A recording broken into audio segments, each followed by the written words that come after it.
வணக்கம். எனது பெயர் டால்ரின் பிரான்சிஸ். ஜெனரேஷன் ஸ்டடி எனப்படும் ஒரு ஆராய்ச்சி ஆய்வை பற்றிய சில தகவல்களை உங்களுக்கு வழங்க விரும்புகிறேன்.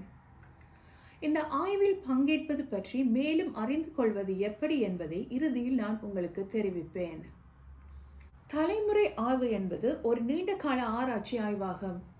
பிறந்த குழந்தைகளின் டிஎன்ஏவை ஆராய்வதன் மூலம் மரபணு சார்ந்த நோய்களை கண்டறிந்து சிகிச்சை அளிக்கும் முறைகளை எங்களால் மேம்படுத்த முடியுமா என்பதை நாங்கள் அறிந்து கொள்ள விரும்புகிறோம்.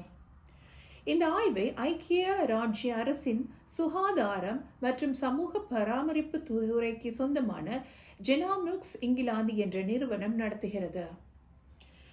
இதை செய்வதற்கு நாங்கள் NHS உடன் இணைந்து செயல்படுகிறோம்.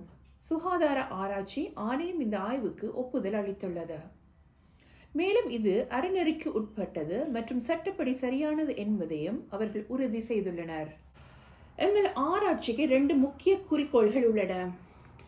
அரிதான மரபணு நோய்களை முன்கூட்டியே கண்டறிவதன் மூலம் பாதிக்கப்பட்ட குழந்தைகளுக்கு விரைவாக சிகிச்சை அளிப்பது, மேலும் மரபணுக்களையும் ஆரோக்கியத்தையும் பற்றி மேலும் அறிந்து கொள்வதன் மூலம் எதிர்காலத்தில் மரபணு நோய்களுக்கான பரிசோதனைகளையும் சிகிச்சைகளையும் மேம்படுத்துவது தான் அந்த 2 முக்கிய குறிக்கோள்களாகும். பிறந்த 5 நாட்கள் ஆன அனைத்து குழந்தைகளுக்கும் பச்சிளம் குழந்தைகளுக்கான இரத்த புள்ளி பரிசோதனையான குதிகால் குத்தல் சோதனையை NHS ஏற்கனவே வழங்கி வருகின்றது. இது குணப்படுத்தக்கூடிய 9 அரிய நோய்களை கண்டறிவதற்கான பரிசோதனை ஆகும். ஜெனரேஷன் ஸ்டடி என்பது பச்சிளம் குழந்தைகளுக்கான இரத்த புள்ளி பரிசோதனையிலிருந்து வேறுபட்டது. இந்த ஆய்வு பச்சிளம் குழந்தைகளை 200க்கும் மேற்பட்ட அரிய மரபணு நோய்களுக்கான பரிசோதிக்கப்படுகிறது. உங்கள் குழந்தைக்கு ஒரு நோய் நிலைமை இருப்பதற்கான வாய்ப்பு குறைவு என்றாலும் அப்படி ஏதேனும் இருந்தால் அதை முன்கூட்டியே கண்டறிவது அவரது ஆரோக்கியத்தையும் வாழ்க்கையையும் மேம்படுத்த உதவும். இந்த ஆய்வு ஆராய்ச்சி நோக்கத்திற்கானது என்பதை அறிந்து கொள்வது அவசியமாகும். இது ஒரு வழக்கமான NHS சர்வே அல்ல. அதாவது எங்கள் அணுகுமுறை எந்த அளவிற்கு பலனளிக்கும் என்று எங்களுக்கு தெரியாது. அதனால்தான் இந்த ஆய்வு உங்களுக்கோ உங்கள் குழந்தைக்கோ வழங்கப்படும் வழக்கமான NHS சிகிச்சைக்கு மாற்றாக இருக்காது. நாங்கள் பரிசோதிக்கும் நோய் நிலைகள் பொதுவாக வாழ்க்கையின் முதல் சில ஆண்டுகளில் தோன்றும். அவற்றை ஆரம்பத்திலேயே கண்டறிந்தால் குணப்படுத்த முடியும். மேலும் இங்கிலாந்தின் NHS மூலம் அவற்றிற்கு சிகிச்சை அளிக்கலாம். சில நோய்களுக்கு தினமும் வைட்டமின் எடுத்துக்கொள்வது போன்ற எளிய சிகிச்சைகள் உள்ளன. மற்ற நோய்களுக்கு சிகிச்சைகள் மற்றும் மருந்துகள் மூலம் மேலும் தீவிரமாக சிகிச்சை அளிக்கப்படுகிறது. NHS மருத்துவர் ஒருவர் குழந்தை பிறந்த சில நேரத்திலேயே இரத்த மாதிரியை சேகரிப்பார். இதை செய்வதற்கு முன் அவர்கள் உங்கள் அனுமதியை கேட்பார்கள். தொப்புள் கொடியிலிருந்து சிறிதளவு இரத்தம் எடுக்கப்படும். இதனால் உங்களுக்கோ உங்கள் குழந்தைக்கோ வலி ஏதும் ஏற்படாது. எங்களால் தொப்புள் கொடி மாதிரியை சேகரிக்க முடியாவிட்டால் குதிகால் குத்தல் சோதனையை மேற்கொள்வோம். இது உங்கள் குழந்தையை ஒரு கணம் சங்கடமாக உணரச் செய்யலாம். உங்கள் குழந்தையின் டிஎன்ஏவை, அதாவது அவரது மரபணு தொகுப்பை ஒரு டிஜிட்டல் கோப்பாக மாற்ற நாங்கள் இந்த மாதிரிகளை பயன்படுத்துகிறோம். அதன் பிறகு ஒரு குழந்தைக்கு அரிய வகை நோய் இருப்பதை குறிக்கக்கூடிய சில மரபணுக்களில் ஏற்படும் மாற்றங்களை நாங்கள் ஆராய்வோம். குடும்பத்தில் யாருக்கும் எந்த பாதிப்பு இருந்ததற்கான வரலாறு இல்லாவிட்டாலும் கூட எந்த குழந்தைக்கும் இது வரலாம். சில மாதங்களுக்குள் முடிவுகளுடன் உங்களை தொலைபேசி அல்லது மின்னஞ்சல் மூலம் தொடர்பு கொள்வோம். 99% குழந்தைகளுக்கு நாங்கள் தேடுகின்ற மரபணு நோய் நிலைமைகள் ஏதும் இருக்காது. இதன் அர்த்தம் உங்கள் குழந்தைக்கு ஒருபோதும் நோய் வராது என்பதல்ல. அவர்களுக்கு வேறு பல உடல்நல பிரச்சனைகளும் ஏற்படலாம். மேலும் அதற்கான வாய்ப்பு குறைவு என்றாலும் நாங்கள் பரிசோதிக்கும் நோய்களில் ஒன்று அவர்களுக்கு ஏற்பட வாய்ப்புள்ளது. ஏதேனும் பாதிப்பு இருப்பதாக எங்களுக்கு சந்தேகம் ஏற்பட்டால் NHS நிபுணர் ஒருவர் உங்களை கூடிய வரை விரைவாக தொடர்பு கொள்வார்.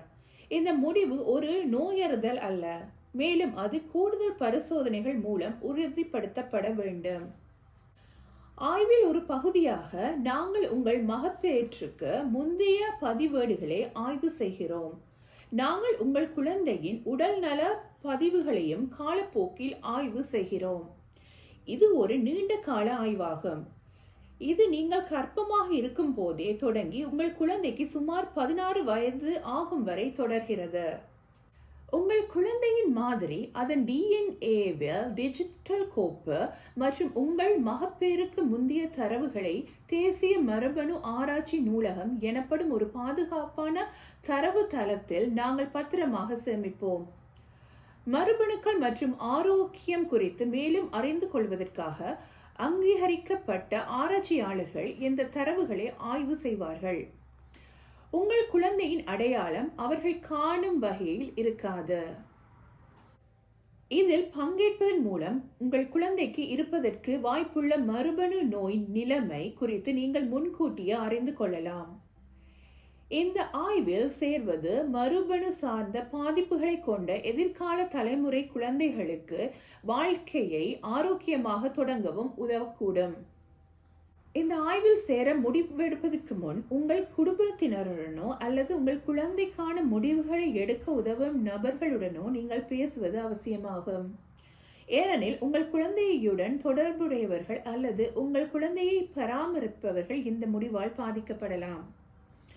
உங்கள் குழந்தையின் மற்ற பெற்றோருடன் நீங்கள் பேச வேண்டும். அவருடன் தொடர்பில் இருந்தால் நீங்கள் இருவரும் ஆய்வில் சேர ஒப்புக்கொள்ள வேண்டும். நீங்கள் பங்கேற்பது குறித்த உங்கள் முடிவை எப்போது வேண்டுமானாலும் மாற்றிக்கொள்ளலாம். அதற்கான காரணம் எங்களிடம் தெரிவிக்க வேண்டிய அவசியம் இல்லை. எந்த ஒரு மருத்துவ ஆராய்ச்சியையும் போலவே இந்த ஆய்வில் சேர்வதிலும் சாதக பாதகங்கள் உள்ளன. அபாயங்கள். இந்த ஆய்வு ஆராய்ச்சி நோக்கத்திற்கானது, மேலும் இது ஒரு நோயறிதல் அல்ல. அதாவது உங்கள் குழந்தையின் பரிசோதனை முடிவை நாங்கள் தவறாக குறிப்பிடுவதற்கு ஒரு சிறிய வாய்ப்பு உள்ளது. முடிவுகளுக்காக காத்திருப்பது மன அழுத்தத்தை ஏற்படுத்தலாம். நன்மைகள். உங்கள் குழந்தைக்கு ஆரம்பகால மரபணு பரிசோதனை கிடைக்கலாம். மேலும் ஆரம்பகால சிகிச்சையானது அறிகுறிகளை குறைக்கவோ அவர்கள் நோய்வாய்ப்படுதலை தடுக்கவோ உதவலாம். அனைத்து தரப்பினரும் இந்த ஆய்வில் சேர வரவேற்கப்படுகின்றார்கள். இதில் பங்கேற்பது ஆய்வை மேலும் பன்முகப்படுத்தவும் எதிர்காலத்தில் அனைவருக்கும் மரபணு பரிசோதனையை மேம்படுத்தவும் உதவலாம். இந்த ஆய்வு இலவசமானது மற்றும் விருப்பத்திற்குட்பட்டது. ஆய்வில் சேர உங்கள் ஒப்புதலை அளிக்க வேண்டும். உங்கள் கர்ப்ப காலத்தில் உங்களை பதிவு செய்வதற்கு ஆய்வு குழுவை தொடர்பு கொள்ளுங்கள்.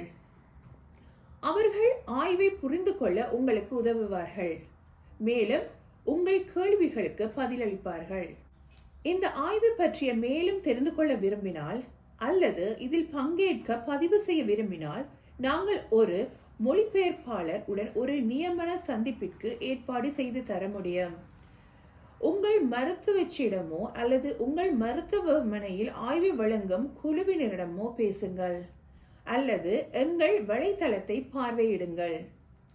இந்த ஆய்வு குறித்து மேலும் அறிய விரும்பினால் தயவு செய்து குறிப்பிடவும். ஆம், இந்த ஆய்வில் பங்கேற்க நான் ஆர்வமாக உள்ளேன், மேலும் இது குறித்து மேலும் அறிந்து கொள்ள விரும்புகிறேன். நாங்கள் உங்களுக்கு ஒரு மொழிபெயர்ப்பாளருடன் ஒரு நியமன சந்திப்பிற்கு ஏற்பாடு செய்து தர முடியும். இல்லை, இது ஆய்வில் பங்கேற்க எனக்கு ஆர்வம் இல்லை.